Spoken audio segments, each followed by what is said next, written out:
Now, ladies and gentlemen, I'm reading with some hilarity various individuals writing on what would Reagan do if he were president respecting Egypt. What would Reagan do? Well, we can't know with 100% certainty, can we? But everybody wants to pour their own ideology and beliefs into Reagan. So I had an idea, which will be used by everybody tomorrow. Well, what did Reagan say about the Shah of Iran? What did he say about that revolution, which started out as a quote-unquote democratic revolution, and 3 decades later is a Islamo Nazi disaster for the entire world? Would he have stood by the Shah of Iran, an old ally of the United States? Or would he have demanded his ouster when the protests started as a democracy protest? Well, let's listen to what Reagan actually said when he was asked about the Shah of Iran. Go ahead, Mr. Producer. I did criticize the president because of our undercutting of what was a stalwart ally, the Shah of Iran. And I am not at all convinced that he was that far out of line with his people, or that they wanted that to happen.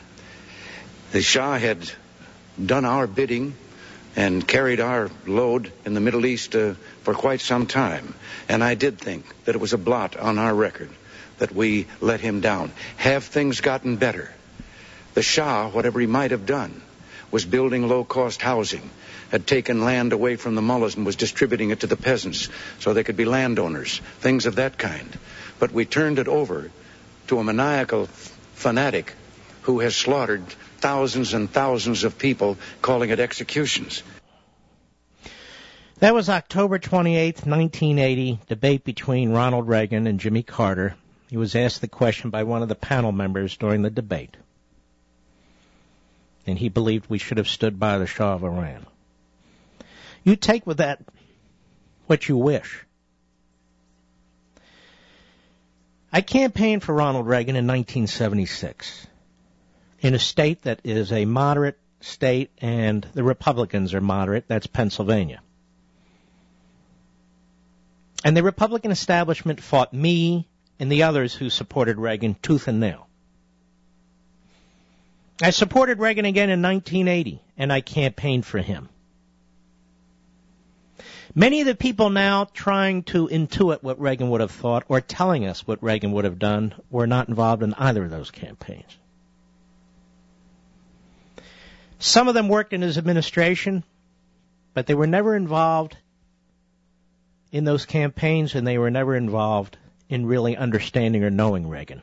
Maybe they were in meetings, or maybe they worked for some of his cabinet members. But I remembered, I was thinking back, Reagan solidly stood with the Shah of Iran and was incredibly critical of Carter. And Carter's foreign policy was a human rights foreign policy, one that he could never define, just like you can't define the democracy movement, or at least the way that people are trying to apply it as an ideology. Reagan supported the Shah of Iran, and he supported the Shah of Iran because the Shah of Iran supported us. The Shah of Iran opposed the Islamo Nazis. I explained the other day, the Shah's father helped the United States and Britain to arm Russia to help defeat Adolf Hitler. Meanwhile, Arafat's uncle was part of a Islamo Nazi unit, literally, working for Hitler in Yugoslavia and trying to create unrest in the Middle East wherever they could. The Muslim Brotherhood, which this president, Barack Obama and his administration, have invited into a coalition government in Egypt while telling us that it's not up to us to decide what kind of government they have in Egypt or who leads Egypt, takes the sworn enemy of the United States, the sworn enemy of the Western world, the sworn enemy of democracy, the sworn enemy of our former ally, I guess, Mubarak, embraces them as long as they will renounce violence. Do Islamo Nazis renounce violence, ladies and gentlemen, with any level of seriousness whatsoever?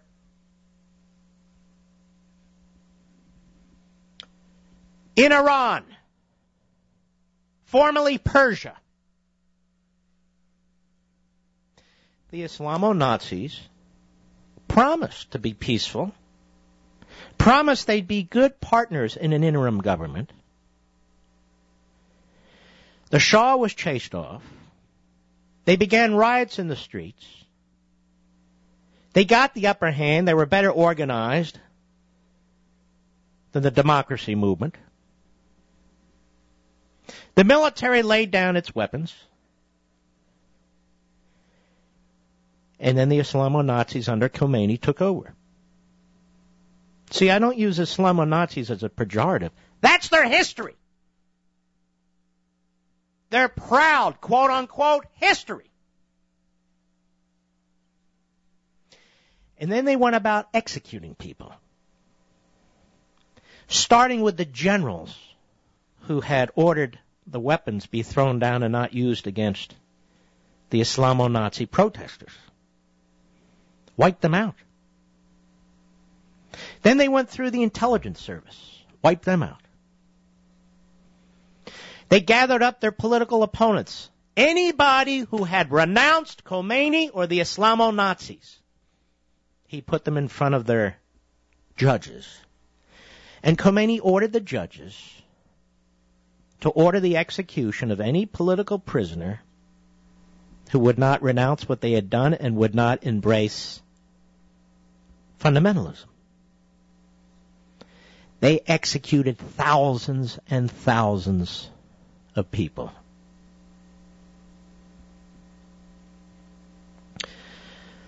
Some of my dear friends, I see them writing in commentary, I see them writing in the Weekly Standard, I see their posts from here and there and everywhere telling us this is the Bush Doctrine going on right now in Egypt. They don't know if this is the Bush Doctrine or anything of the sort. They may want it to be the Bush Doctrine. They may want this to turn out well. We all want this to turn out well. But it is a complete lapse in logic and reason. Do they know who Edmund Burke is? Do they really understand the American Revolution? To throw themselves, intellectually at least, because they'll never do it physically, into the breach, to proclaim that this is a democracy movement, that this is what we've been wishing for, how do they know that? Then I watch the news coverage. The news is doing such a disservice to Americans. Then I watch the news coverage. Today, the pro-Mubarak forces came out in force and eventually took on the democracy movement, quote unquote. And this is how the media reports it. Those who seek democracy, the anti-government movement against the Mubarak thugs. Well, how do we know this? How do we know those aren't people coming out who own shops and have had it up to here with the rampaging gangs, who don't like the fact that Egyptian antiquities are being threatened, who don't like their society turned on its head. They may not like Mubarak at all, but they want to stand up to anarchy. How do we know that's not going on? And there's lots of bloodshed there. A favorite tactic of the Muslim Brotherhood. They bathe in blood. They drink blood. They cover themselves in blood. No, not literally. But that's their ideology. That's who they are. That's what they're for. So I would ask those who are all excited about revolution in Egypt, why are you abandoning the cautiousness and the prudence of Burke and Reagan? What makes you so certain about your position? How can you be so sure? What is your evidence? We're all watching the same news reports that you are. Are you on the ground? Is there something going on that we're missing? What is your evidence? Has somebody issued a Declaration of Independence? Has somebody laid out a set of liberty principles? Where are they? And who's laying them out? How was it that 30 days ago this man Mubarak was a prized American ally, worthy of billions and billions of dollars in military support, and today he's a notorious dictator who needs to be removed under all circumstances? Yes, it requires a little bit of thought, doesn't it? This is not the Bush doctrine. The Bush doctrine does not involve toppling allies. What next, Jordan? I want the same people who are so enthusiastically running into the breach, intellectually, not physically, of course, in support of this, quote-unquote, democracy movement. I want to know if they're going to back a democracy movement today, right now, in Jordan. Right now. I'm waiting. I haven't seen a single one of them write or say that we should. Why is that? Democracy for everybody or democracy for nobody? Is that the test? Well, that's utter stupidity.